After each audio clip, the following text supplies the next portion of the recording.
Welcome back to my channel Ashwita Patel. I am Ashwita. Today we are going to discuss on very interesting and important topic which is raw reality and unfiltered truths of BTech life. Don't skip the video, watch till end. అందరూ almost every one వాళ్ళ BTech లైఫ్ని ఎలా imagine చేసుకుంటారు అంటే ఒక happy days career the మూవీస్లో imagine చేసుకుంటారు. But it's absolutely wrong. ఎందుకంటే మనం ఊహించుకున్నంత ఈజీగా అండ్ ఊహించుకున్నట్టు అస్సలు ఉండదు. బీటెక్ అంటే ఏదో ఫన్, ఫ్రీడమ్, మంచిగా ఎంజాయ్ చేయొచ్చు, ఫ్రెండ్స్ ఉంటారు, మంచి ఫ్యాకల్టీ ఉంటుంది, ఈజీగా చదువుకోవచ్చు, జాబ్స్ తెచ్చుకోవచ్చు అని అనుకునే వాళ్ళందరికీ it's a waste of time and waste of money. ఎందుకంటే the 4 years of B Tech journey is completely different what we are imagining. మనం ఏమనుకుంటాం అంటే మంచి ఫ్యాకల్టీ ఉంటారు, మంచి కాలేజ్లో జాయిన్ అవుతే జాబ్స్ వస్తాయి అండ్ ఫ్రెండ్స్ ఉంటారు, ఫన్ ఉంటుంది, ఎంజాయ్ చేయొచ్చు అని చెప్పి జాయిన్ అవుతాం. కానీ అక్కడ ఉండే రియాలిటీ అనేది కంప్లీట్గా డిఫరెంట్ ఉంటుంది. ఫ్యాకల్టీ ఉంటారు బట్ వాళ్ళు చెప్పేది మనకు అర్థం అవ్వదు, అర్థమైంది ఎగ్జామ్ పేపర్లో ఉండదు, ఇలా చాలా కన్ఫ్యూజన్స్ ఉంటాయి. అలాగే అట్లా ఆ కన్ఫ్యూజన్స్ అన్నిటితో మనం 4 years ఆఫ్ బీటెక్ జర్నీని గడిపేస్తాం. ఎట్ లాస్ట్ ఫైనల్ ఇయర్కి వచ్చరికి రియలైజ్ అవుతాం అనమాట, ఓహో ఇదంతా నేను ఇలా ఇమాజిన్ చేసుకున్నాను, ఇలా ఉంటుందని ఎక్స్పెక్ట్ చేశాను. But the reality hits here అని మీరు 4th yearలో మాత్రమే అర్థం చేసుకోగలుగుతారు దాన్ని. మన 4 years ఆఫ్ బీటెక్ జర్నీ 4 typesగా ఉంటుంది. ఒక్కొక్క ఇయర్లో ఒక్కొక్కటి నేర్చుకుంటావు నువ్వు. బీటెక్ మనకి స్కిల్స్ నేర్పిస్తుందో లేదో కానీ లైఫ్లో ఎలా ఉండాలని మాత్రం డెఫినెట్గా నేర్పిస్తుంది. సో ఇంకా ఫస్ట్ ఇయర్కి వస్తే అరే ఏంట్రా ఇది అనే సిచ్యువేషన్లో ఉంటా. ఎందుకంటే ఫస్ట్ ఇయర్లో normal Telugu, English, physics, maths ఇవన్నీ మనకు ముందుగానే కొంచెం ఐడియా ఉన్న సబ్జెక్ట్స్ కాబట్టి ఈజీగా నేర్చుకోగలుగుతాం. But first year first sem మనకి సి ప్రోగ్రామింగ్ లాంగ్వేజ్ని ఇంట్రడ్యూస్ చేస్తారు. అదేం మనకు అర్థం కాదు, అసలు ఎలా నేర్చుకోవాలి ఏంటి బేసిక్స్ ఏం తెలియకుండానే వాళ్ళు ఫ్యాకల్టీ వస్తారు, చెప్తారు, వెళ్ళిపోతారు. అర్థమయ్యేవాడికి అర్థమవుతుంది, అర్థం చేసుకోలేని వాడు అలానే ఉండిపోతాడు. సో ఇంకా అది అర్థం చేసుకుంటూ హాస్టల్ లైఫ్కి అడ్జస్ట్ అవుతూ 75% అటెండెన్స్ని మెయింటైన్ చేస్తూ మిడ్స్ అని, ల్యాబ్స్ అని, ఎక్స్టర్నల్స్ అని ఇలా అన్నిటికీ అడ్జస్ట్ అవుతూ అన్నీ అర్థం చేసుకుంటూ వచ్చేసరికి సెమిస్టర్ ఎగ్జామ్స్ అంటారు. సెమిస్టర్ ఎగ్జామ్స్ వరకు మనకి ఏమీ రాదు, ఏం నేర్చుకొని ఉండము. సో అవన్నీ నేర్చుకోవాలి అంటే కంపల్సరీ 1 day బ్యాటింగ్, నైట్ అంతా బట్టి పట్టుకొని వెళ్ళి ఎగ్జామ్స్ రాస్తాం. రాసిన దాంట్లో పాస్ అవుతామా అన్న confusion and tension. First year first sem exams రాస్తాము, ఏం రాస్తాము మనకు తెలీదు. ఆ క్వశ్చన్ పేపర్ చూడగానే మైండ్ బ్లాక్ అయిపోయింది. మనకు వచ్చిన క్వశ్చన్స్ ఒక్కటి ఉండవు, టీచర్స్ చెప్పిన క్వశ్చన్స్ అసలు ఏం రావు. ఏదో ఒకటి పాస్ అయ్యే వరకే రాద్దామని చెప్పేసి ఎగ్జామ్ రాస్తాము, వస్తాము. అట్లా ఫస్ట్ సెమ్ని ఏదో ఒకలా కంప్లీట్ చేస్తాము. సెకండ్ సెమ్ అయినా బాగా చదువుకుందాము అనే ఒక హోప్తో వెళ్దామన్నా మళ్ళీ ఎంజాయ్మెంట్స్ అని, ఫెస్ట్ అని వీటన్నిటికీ వెళ్ళిపోతాం. నెక్స్ట్ సి ప్రోగ్రామ్ కంప్లీట్ చేసి మంచిగా ఇంట్రెస్ట్ అన్ని వర్క్ చేద్దాం అనేసరికి సెకండ్ సెమ్ స్టార్ట్ అయిపోయింది. ఆ సెకండ్ సెమ్లో ఇంకో కొత్త సబ్జెక్ట్ చెప్పేసరికి సి నేర్చుకోవాలా, అవి ఇప్పుడు చెప్పేది నేర్చుకోవాలా, ఏది నేర్చుకోవాలన్న కన్ఫ్యూజన్లోనే సగం సెమ్ అయిపోయింది. ఇంకేం నేర్చుకున్నాం మనం, ఏమీ నేర్చుకోలేదు. అదే కన్ఫ్యూజన్లో బ్రతుకుతూ మళ్ళీ సెమిస్టర్ ఎగ్జామ్స్ వస్తాయి. సేమ్ అదే ప్రాసెస్ రిపీట్ అయిపోయింది. కళ్ళు మూసి తెలిసేలోపు ఫస్ట్ ఇయర్ అయిపోయింది. ఇలా అయిపోయిందో కూడా తెలియదు మనకి, కానీ ఫస్ట్ ఇయర్ అయిపోయింది. ఏం నేర్చుకున్నామని వెనక్కి తిరిగి చూస్తే ఏమీ ఉండదు. ఇట్లా ఫస్ట్ ఇయర్ మొత్తం కంప్లీట్ అయిపోయింది. అప్పుడు నీకు అర్థమవుద్ది, ఓహో నేను ఏం నేర్చుకోలేదు ఫస్ట్ ఇయర్లో, ఇప్పటి నుండి సెకండ్ ఇయర్ నుండి స్టార్ట్ చేద్దాము, మంచిగా ప్రాక్టికల్ నాలెడ్జ్ బిల్డ్ చేసుకుందాము అనుకుంటా.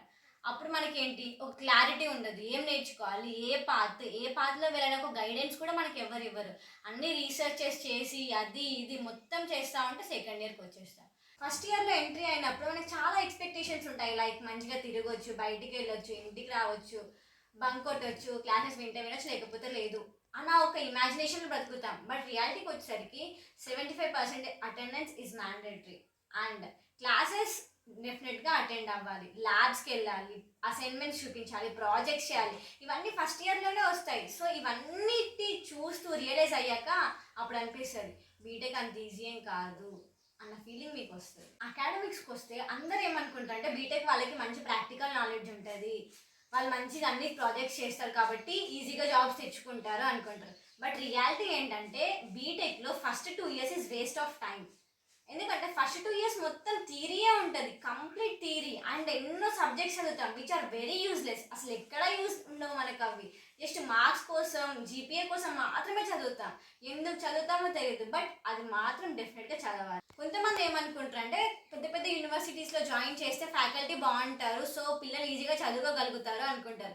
బట్ రియాలిటీకి వచ్చేసరికి ఎంత పెద్ద కాలేజ్ అయినా, ఎంత మంచి ఫ్యాకల్టీ అయినా, వాళ్ళు చెప్పేది పిల్లలకి జస్ట్ కొంచెమే అర్థమవుతుంది. Because they are all professors. వాళ్ళ లెవెల్ ఆఫ్ టీచింగ్ ఇక్కడ ఉంటుంది, మనందరం ఇక్కడ ఉంటాం. వాళ్ళ టీచింగ్ని మనం రీచ్ అవ్వాలి అంటే we should be very concentrate. అప్పుడు మాత్రమే వాళ్ళ టీచింగ్ క్యాపబిలిటీస్ని మనం అర్థం చేసుకోగలుగుతాం. బట్ మనం చేసేది ఏంటి, క్లాస్లో ఒకరేమో పడుకుంటారు, ఇంకొకరేమో ఫోన్ చూసుకుంటూ ఉంటారు. మనం అంత కాన్సన్ట్రేషన్గా వినలేము. సో అసలు జరిగే రియాలిటీయే ఇది. అక్కడ ఫ్యాకల్టీ ఉంటారు, వాళ్ళు చెప్పేది నోట్ చేసుకునే వాళ్ళు ఒక 100 మెంబర్స్ని తీసుకుంటే జస్ట్ 5 మెంబర్స్ మాత్రమే నోట్ చేసుకుంటా అంటారు. మిగతా వాళ్ళు ఎవరి పని వాళ్ళే చేసుకుంటారు. సో ఇంకా అప్పుడు ఎవరికి అర్థమవుతుంది? అంత ఫ్యాకల్టీతో యూజ్ ఏముంది? అసలు ఎంత పెద్ద కాలేజ్ అయినా, ఏ ఫ్యాకల్టీ అయినా ఎవరు పనికి రారు. మనం మన సెల్ఫ్గా లెర్నింగ్ అండ్ సెల్ఫ్ ప్రోగ్రెస్ అనేది చాలా ఇంపార్టెంట్. ఎవరైనా ప్రొఫెసర్స్ అన్నీ చెప్తారు, కానీ మనం వినేది చాలా తక్కువ. అప్పుడు వాళ్ళ వల్ల మనకి యూజ్ ఏంటి? అసలు ఎందుకు? వాళ్ళు ఏది ఉంది, ఏం నేర్చుకోవాలి మీరు అన్నది మాత్రమే గైడెన్స్ ఇస్తారు. మనం ఎవ్రీడే లెర్నింగ్తోని ప్రోగ్రెస్ అవ్వడమే చాలా ఇంపార్టెంట్. దాంతో యూనివర్సిటీస్ ఇదంతా అకాడమిక్స్ అనేది సెకండరీ. మన గోల్ ఏంటి, మనం ఎక్కడికి వెళ్ళాలి, మన పాత్ని మనం చూస్ చేసుకొని ఎవ్రీడే స్కిల్స్ని ఇంప్రూవ్ చేసుకోవాలి. ఇది రియాలిటీ. బీటెక్లో చాలా వాస్ట్ సిలబస్ ఉంటుంది. ఆ సిలబస్ మొత్తం ఒక 4-5 డేస్ బిఫోరే కంప్లీట్ చేస్తారు. అది మొత్తం చదువుకోండి, ఎగ్జామ్కి ఇక్కడ వరకు ఉందని చెప్పేసి వెళ్ళిపోతారు. ఆ బటన్ మొత్తం మన మీద ఉంటుంది. మనం ఏంటి, దాన్ని యూట్యూబ్లో విని అది ఇది మొత్తం చేసి చదువుకుంటాం. ఓకే, ఇంక ఎగ్జామ్ విషయానికి వస్తే మనం చదివిన క్వశ్చన్ ఒక్కటి కూడా ఎగ్జామ్ పేపర్లో ఉండదు. అసలు ఎందుకు చదువుకున్నాం మన క్వశ్చన్ ఎగ్జామ్ రాసేటప్పుడు మనకు అర్థమవుద్ది. అక్కడ ఉన్న క్వశ్చన్స్ ఒక్కటి కూడా మన సిలబస్లో ఉండవు. అలా క్వశ్చన్ పేపర్స్ ఉంటాయి. మనం నేర్చుకున్న దాన్ని అక్కడున్న క్వశ్చన్కి కనెక్ట్ చేస్తూ ఏదో ఆన్సర్ రాస్తాం, వచ్చేస్తాం. వచ్చాక పాస్ అవుతానా లేదా అన్న క్వశ్చన్ ఒక సైడ్. అసలు ఏం నేర్చుకున్నాను ఎన్ని డేస్ నేను అనే క్వశ్చన్ మనలో డెఫినెట్గా రేస్ అవుతుంది. సో ఇవన్నిటిని భరిస్తూ అకాడమిక్స్ మొత్తాన్ని కంప్లీట్ చేస్తూ వస్తాం. బట్ అన్నిటికంటే పెద్ద టాస్క్ ఏదైనా ఉందంటే internals, externals, labs, viva, mids. వీటన్ని అసలు బీటెక్ లైఫ్లో మోస్ట్ క్రూషియల్ పార్ట్స్ అంటే ఇవే. ఇంటర్నల్, ఎక్స్టర్నల్ ఎగ్జామ్స్, ల్యాబ్స్లో మనకి ఇచ్చేదేమో ఇఫ్ ఎల్స్ కండిషన్స్ పెట్టి వాళ్ళు ప్రోగ్రామ్స్ ఇస్తారు. అక్కడ చూస్తేనేమో పెద్ద వెబ్సైట్ని క్రియేట్ చేయండి అని చెప్తారు. అసలు మనకు చెప్పండి అక్కడ చూస్తే మనం ఏం చేస్తాం? మనకు చెప్పేది ఇంత, వాళ్ళు మన క్వశ్చన్ పేపర్లో ఇచ్చేది ఇంత. ఇది రియాలిటీ. ఎగ్జామ్ పేపర్స్ అన్నీ ఇలానే ఉంటాయి, మ్యాక్సిమమ్ ఆఫ్ ఇలానే ఉంటాయి. ఎంత కామెడీగా ఉంటాయి, ఎంత జాయ్ఫుల్గా ఉంటాయి, అంతే హార్డ్గా ఉంటాయి. ఒక ప్రోగ్రామ్ ఇస్తారు, ఎగ్జిక్యూట్ చేయండి. అసలు ఎలా ఎగ్జిక్యూట్ చేయాలో తెలియని ప్రోగ్రామ్స్ కూడా కొన్ని ఉంటాయి. And most of the people ల్యాబ్స్కి ఎందుకు వెళ్తారంటే జస్ట్ ఏసీ కోసం, వైఫై కోసం మాత్రమే ల్యాబ్స్కి వెళ్తారు. ఏ ఒక్కరు అక్కడ ప్రోగ్రామ్స్ చేయరు, ప్రాజెక్ట్స్ చేయరు. అందరూ మోస్ట్ ఆఫ్ ద పీపుల్ వెళ్ళేది వైఫై, ఏసీ కోసం మాత్రమే. అండ్ ఇంకా అసైన్మెంట్స్ అండ్ రికార్డ్ విషయానికి వస్తే మొత్తం ఒక నైట్ కూర్చొని రాసేయడమే. కొంతమంది రాస్తారు, ఇంకొంతమంది జిరాక్స్ పేపర్స్ కాపీ పేస్ట్, అంతే. సో ఇలా తిరుగుతాము, వెళ్తాము, వస్తాము, ఫ్రెండ్స్ అంటాం, ఫ్రీడమ్ అంటాం, ఫన్ అంటాం, క్లాసెస్ మొత్తం అయిపోయింది. అసలు సినిమా కనిపించేది ఎక్కడ అంటే ఎగ్జామ్స్ ముందు.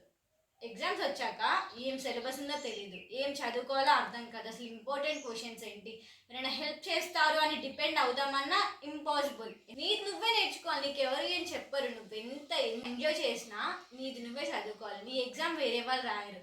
మనకు తెలిసిందే డిఫికల్టీ లెవెల్ ఆఫ్ ఎగ్జామ్స్ ఎలా ఉంటాయో. ఇందాకే చెప్పుకున్నాం ఎంత డిఫికల్టీగా పేపర్స్ వస్తాయో. ఆ డిఫికల్టీ లెవెల్ని నువ్వు ఫేస్ చేయాలంటే you need to be hard work.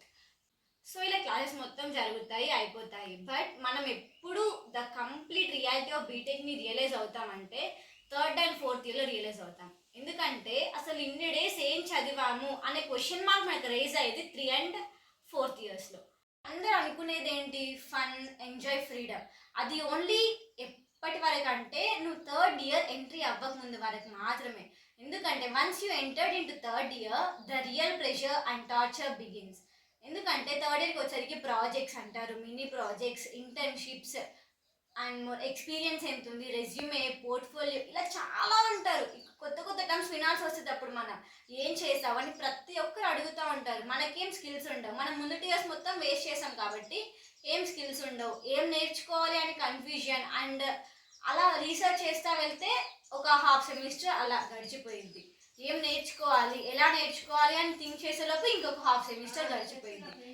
ఈ కన్ఫ్యూజన్లోనే మన 3rd ఇయర్ మొత్తం ఖతం అయిపోయింది. ఇలా థర్డ్ ఇయర్కి వచ్చరికి చాలా ప్రెషర్ ఉంటుంది. అసలు ఎట్లా నేర్చుకోవాలి ఏంది అని అర్థం కాక చాలా మంది థర్డ్ ఇయర్లో చాలా ప్రాబ్లమ్స్ ఫేస్ చేస్తారు. అండ్ మోర్ చెప్పాలి అంటే మన చుట్టూ ఉన్న పీపుల్ని చూసి మనం చాలా గట్టిగా ఫీల్ అవుతాం. ఎందుకంటే అసలు నేనేం నేర్చుకోవట్లేదే అనే ఒక ఫీలింగ్ డెఫినెట్గా వస్తుంది. అండ్ కొంతమంది ఏంటి అసలు ఏం నేర్చుకోవాలో తెలియని కన్ఫ్యూషన్లోనే ఇంకా ఉండిపోతారు. అలానే వాళ్ళ థర్డ్ ఇయర్ కూడా కంప్లీట్ అయిపోయింది. థర్డ్ ఇయర్కి వచ్చేసరికి అండ్ కోర్ సబ్జెక్ట్స్ ఎక్కువగా ఉంటాయి. అంటే ప్రాక్టికల్ నాలెడ్జ్గా బిల్డ్ చేసుకునే ఎక్కువగా ఉంటాయి. వాటిపైన మంచి ఫోకస్ చేసేసి ప్రాజెక్ట్స్ బిల్డ్ చేసుకోవడం ఇదంతా థర్డ్ ఇయర్లో ఉంటుంది అనమాట. కొంతమంది ఎలా ఉంటారు థర్డ్ ఇయర్కి వచ్చినా కూడా వాళ్ళు అసలు ఏం రియలైజ్ అవ్వకుండా ఉంటారు.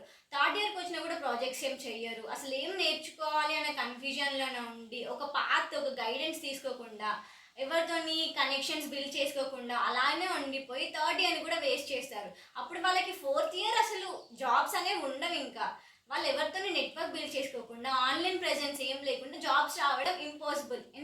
ఫోర్త్ ఇయర్ ఎంట్రీ వచ్చేసరికి ఇంటర్వ్యూస్కి ప్రిపేర్ అవ్వాలి. అసలు ఏం క్వశ్చన్స్ ఉన్నాయో తెలీదు. అసలు ఎట్లా ప్రిపేర్ అవ్వాలో గైడెన్స్ ఏమి ఉండదు. మొత్తం ఓన్గానే మనకు ఒక యూట్యూబ్ చాలా మంచి ప్లాట్ఫామ్. ప్రతి ఒక్క ఇన్ఫర్మేషన్ తెలుసుకోవచ్చు అందులో నుండి. అండ్ అసలు క్వశ్చన్స్ ఎలా ఉంటాయి అండ్ కొన్ని ప్లాట్ఫామ్స్ ఉంటాయి కోడింగ్ స్కిల్స్ని ఇంప్రూవ్ చేసుకోవడానికి, లైక్ గీక్స్ అని. ఇలా అన్ని ప్లాట్ఫామ్స్ని రీసెర్చ్ చేస్తాం. అదంతా మనం ఫోర్త్ ఇయర్లో చేస్తాం. అసలు యాక్చువల్గా చేయాల్సిందంతా 1-2 ఇయర్స్లో ఇవన్నిటిని రీసెర్చ్ చేస్తూ ఇన్ఫర్మేషన్ తెలుసుకుంటే ఫోర్త్ ఇయర్కి వచ్చరికి నీకు జాబ్ రోల్స్ అనేవి మంచిగా ఉంటాయి అన్నమాట. జాబ్ ఆపర్చునిటీస్ ఎక్కువగా ఉంటాయి. బట్ మనం అది మొత్తాన్ని ఫోర్త్ ఇయర్లో చేసేసరికి జాబ్ రోల్స్ చాలా తక్కువ అయిపోతాయి. అంతవరకు మనం ఏం బిలీవ్ చేస్తామంటే CGPA అనేది చాలా ఇంపార్టెంట్ అని చెప్పేసి స్కిల్స్ కన్నా ఎక్కువ నార్మల్ సబ్జెక్ట్స్ పైన కాన్సన్ట్రేట్ చేస్తాము. అసలు అది మనం ఏంటంటే CGPA does not matter in BTech life. చాలా మంది ఏమనుకుంటారు CGPA ఉంటే జాబ్స్ వస్తాయి అనుకుంటారు. But CGPA does not matter అని మనం ఫోర్త్ ఇయర్లో రియలైజ్ అవుతాము. ఫోర్త్ ఇయర్కి వచ్చాక జాబ్ ఇంటర్వ్యూస్కి వెళ్ళేటప్పుడు అర్థమవుతుంది, ఓహో నాకు 9.8 CGPA ఉన్నా నేను ఎవరు జాబ్కి తీసుకోరు. ఇన్ కేస్ నీకు మంచి స్కిల్స్ ఉండి నీకు 7 GPA ఉన్నా you are able to do a job. But నీకు ఒక స్కిల్స్ లేకుండా 9.8 ఎంత GPA ఉన్నా యు ఆర్ వేస్ట్. అసలు నేను ఎవరు ఈవెన్ ఇంటర్వ్యూ కూడా పిలవదు రమ్మని. ఏదో ఫన్ కోసం టైంపాస్ చేద్దాంలే అని జాయిన్ అవుతే వేస్ట్. ఎందుకంటే బీటెక్ 4 ఇయర్స్ ఆఫ్ టైం ఎంత ఈజీ ఏం కాదు కదా. 4 ఇయర్స్ ఎంజాయ్ చేస్తే నువ్వు 40 ఇయర్స్ డెఫినెట్గా ఫీల్ అవ్వాల్సి వస్తుంది. అదే 4 ఇయర్స్ కష్టపడితే 40 ఇయర్స్ ఎంజాయ్ చేయొచ్చు. 4 ఇయర్స్ కష్టపడండి, దాని తర్వాత మీ ఇష్టమైన లైఫ్ని ఇమాజిన్ చేసుకోండి. బట్ 4 ఇయర్స్ని మీకు ఇష్టం ఉన్నట్టుగా ఇమాజిన్ చేసుకుంటే రియాలిటీని మిస్ అయిపోతారు మీరు. అంతా ఒక్క సైడ్ అయితే ఎంజాయ్మెంట్, ఫన్ ఇదంతా హాస్టల్ లైఫ్లో మనం చూస్తాం. ఎందుకంటే హాస్టల్లో ఫ్రెండ్స్, ఫన్, గ్రూపిజం ఇలా చాలా ఉంటాయి. Mid night Maggi cravings, 2/3 year games, dances, వీకెండ్స్లో సెలబ్రేషన్స్ ఇలా చాలా ఉంటాయి. ఇవంతా ఒక సైడ్ అవుతే అండ్ నైట్ మొత్తం కూర్చొని అసైన్మెంట్స్ రాయడం, గ్రూప్ డిస్కషన్స్ పెట్టుకోవడం, ఫ్రెండ్స్కి ఎక్స్ప్లెయిన్ చేసుకోవడం, ఇది మొత్తం ఇంకొక సైడ్ వస్తుంది. ఇలా హాస్టల్లో చాలా మెమరీస్ క్రియేట్ చేసుకోవచ్చు. ఎన్నైతే మెమరీస్ మనం హాస్టల్లో క్రియేట్ చేసుకుంటున్నామో అవి మాత్రమే మనకి బీటెక్ తర్వాత కనిపిస్తాయి. Yeah, that's it for this video. This is the reality of BTech life of every student. If you related to this video, give it a like and drop a comment. If you want any further videos from me, message me. It is my Instagram account. And do share with your friends. And don't forget to subscribe to my channel Ashwita Patel. Click the bell icon. Follow for more videos. Thank you.